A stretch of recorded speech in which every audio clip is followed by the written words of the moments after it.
सुन है गे छौरी बात हमर मान गे, बात हमर मान गे, बात हमर मान गे। सुन है गे छौरी बात हमर मान गे, बात हमर मान गे, बात हमर मान गे। हगे सुन है गे छौरी बात हमर मान गे।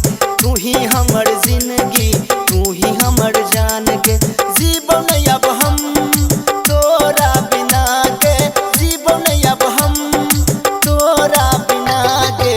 थोड़े सा दिल हम लगे बोगे, चाहे भले मर जेबोगे।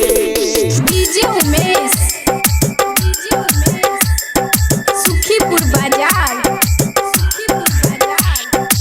आबै छे सपना में हमरा राइतो के जगवै छे, राइतो के जगवै छे, राइतो के जगवै छे। हो गे आबै छे सपना में हमरा राइतो के जगवै छे।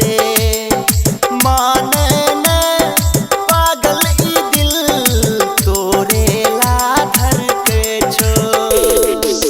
सबसे छुपा के सबसे बचा के रखबो तोरा जान दिल में नुका का। दिल के भीतर के अपना गे सोना, दिल के भीतर के अपना गे सोना। रानी हम तोरे बने बोगे, रानी हम तोरे बने बोगे। सुन है गे रानी बात हमर मान गे। डीजे उमेश, डीजे उमेश, सुखीपुर बाजार, सुखीपुर बाजार। करै छे नखरा किए तू चले न हमरा साथ गे, चले न हमरा साथ गे, चले न हमरा साथ गे। हग करै छे नखरा किए तू चले न हमरा साथ गे।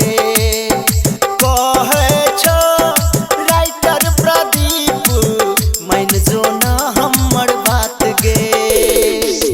कुछ सुनील पाल भेल दीवाना गाबै छो गे तोरे लगाना।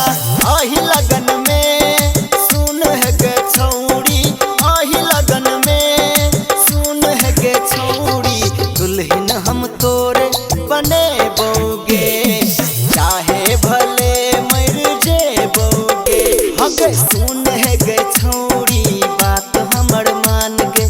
तू ही हमर जिंदगी, तू ही हमर जान गे। जीवन अब हम तोरा बिना गे, जीवन अब हम तोरा बिना गे। थोड़े सा दिल हम लगे